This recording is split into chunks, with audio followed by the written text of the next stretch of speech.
Nous continuons avec 1 Samuel chapitre 10 et s'il fallait lui donner un titre, je l'appellerais le dur apprentissage de l'héroïsme.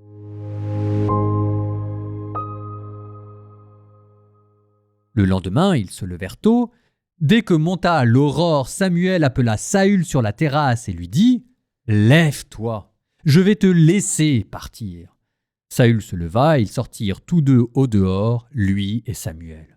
Comme ils descendaient à la limite de la ville, Samuel dit à Saül « Dis au serviteur de passer devant nous. » Et ce dernier passa devant. « Et toi, arrête-toi un instant, que je te fasse entendre la parole de Dieu. » Alors Samuel prit la fiole d'huile et la répandit sur la tête de Saül.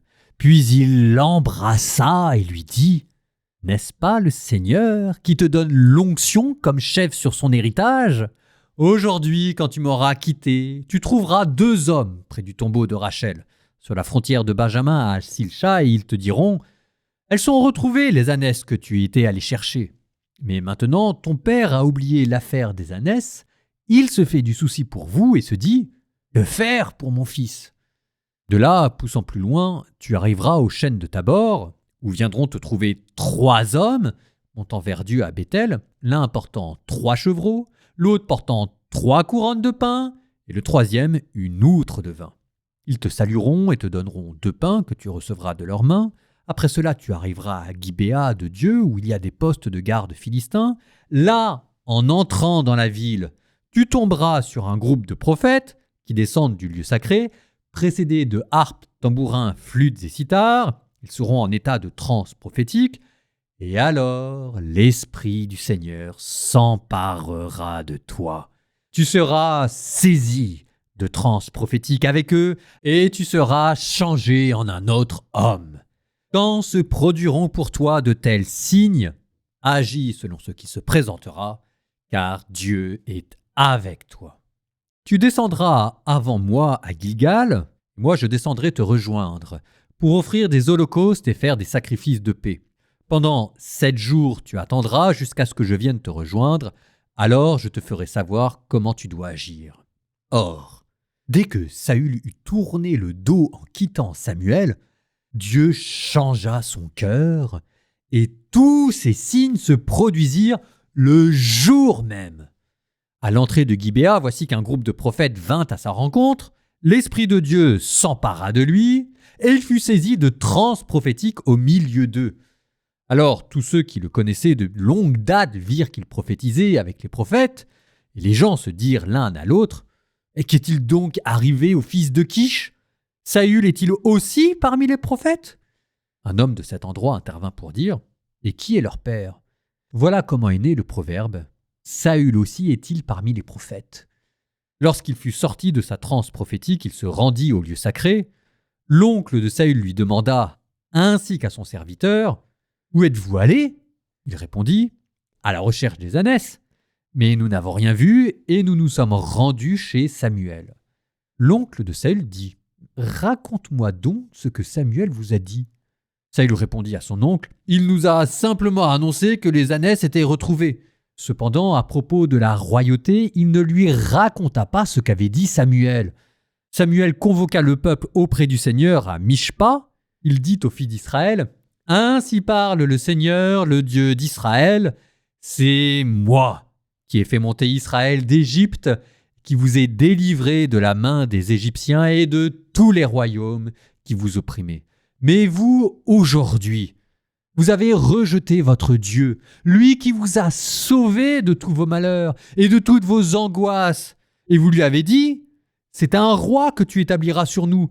Maintenant, présentez-vous devant le Seigneur par tribu et par clan. » Samuel fit approcher toutes les tribus d'Israël, et la tribu de Benjamin fut désignée par le sort. Il fit approcher la tribu de Benjamin par famille, et la famille de Matri fut désignée. Puis Saül, fils de Kish, fut désigné. On le chercha, mais sans le trouver. On interrogea encore le Seigneur. « Et y a-t-il encore quelqu'un qui soit venu ici ?» Et le Seigneur dit, Voici qu'il est caché derrière les bagages. On courut le tirer de là. Il se présenta au milieu du peuple. Il dépassait tout le monde de plus d'une tête. Samuel dit à tout le peuple, « Avez-vous vu celui que le Seigneur a choisi ? Il n'a pas son pareil dans tout le peuple. » Et tout le peuple fit une ovation en criant, « Vive le roi !» Samuel exposa au peuple le droit de la royauté. Il l'écrivit dans un livre qu'il déposa devant le Seigneur. Puis Samuel renvoya tout le peuple, chacun chez soi. Saül aussi s'en alla chez lui à Gibéa. Les hommes de valeur dont Dieu avait touché le cœur partirent avec lui.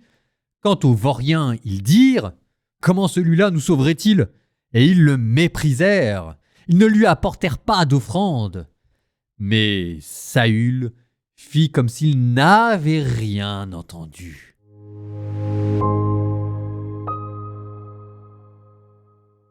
Vous avez entendu Samuel et Saül se réfugier en haut d'une terrasse, loin des oreilles indiscrètes, pour parler d'on ne sait pas quoi, mais on suppose de la royauté. Vous les avez même entendus dire aux serviteurs « Vas-y, passe devant nous et laisse-nous parler ». Donc c'est censé commencer dans le secret, oui, mais pour Samuel, terminer au grand jour, dans l'ovation nationale. Et on y est presque.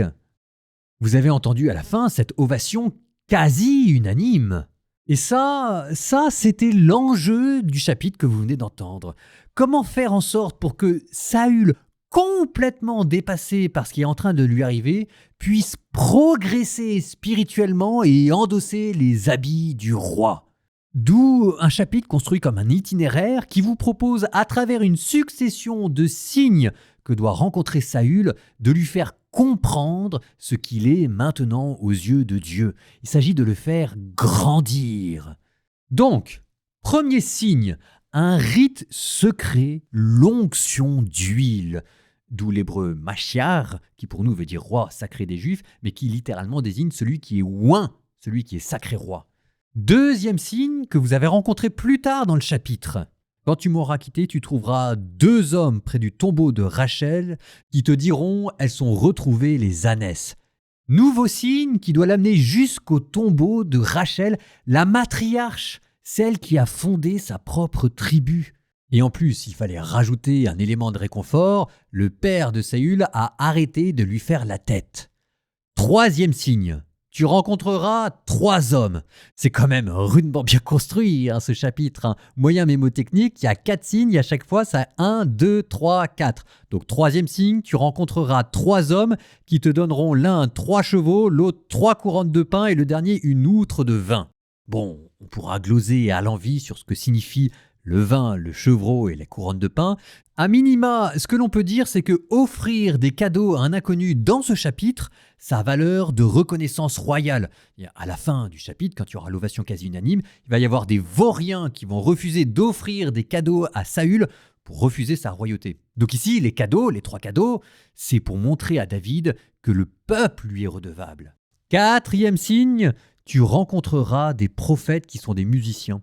Alors une petite déception, parce qu'ici on ne nous dit pas qu'ils sont 4. Cependant, c'est là que les Athéniens s'atteignirent, ils seront précédés de harpe, tambourin, flûte et sitar.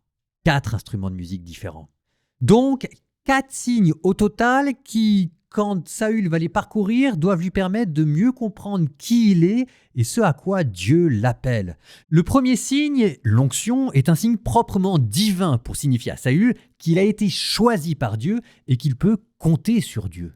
Le deuxième signe est un rite de réconciliation familiale avec son père et avec sa tribu.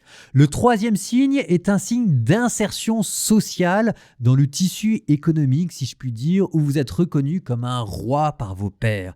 Et le quatrième signe est un signe plus spirituel, l'Esprit de Dieu qui vient vous posséder pour faire de vous, qui êtes déjà un personnage sacré par l'onction royale, un personnage doublement sacré à égalité avec les prophètes. Ça, c'est le programme. Et Samuel conclut en disant « Quand tu rencontreras ces 4 signes, agis selon ce qui se présentera, car Dieu est avec toi. » Ce qui est le signe du roi, qui a l'autorité et qui peut agir comme bon lui plaît. Bon, petit addendum quand même quant à l'indépendance spirituelle que Saül, grâce à ces signes, pourrait acquérir. Samuel, en plus de ses 4 signes, lui impose une dernière épreuve, vous l'avez entendu. Tu iras à Gilgal et là tu m'attendras pendant 7 jours. Ça veut dire, t'es gentil mon bonhomme, tu es le roi, l'esprit du Seigneur vient te posséder. En attendant, c'est quand même moi qui vais t'expliquer comment faire les choses. Donc Saül a un tuteur, pourrait-on dire. Ceci dit, ça vaut peut-être bien pour Saül, parce que ça c'était le programme. Maintenant regardez comment est-ce que Saül, lui, va les vivre.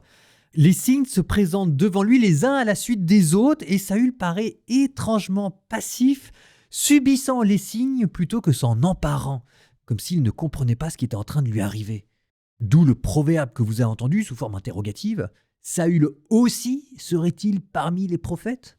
Quand vous regardez attentivement, en fait vous apercevez que ce à quoi Saül est attentif, c'est à ne pas ébruiter l'affaire, c'est à garder tout ça secret.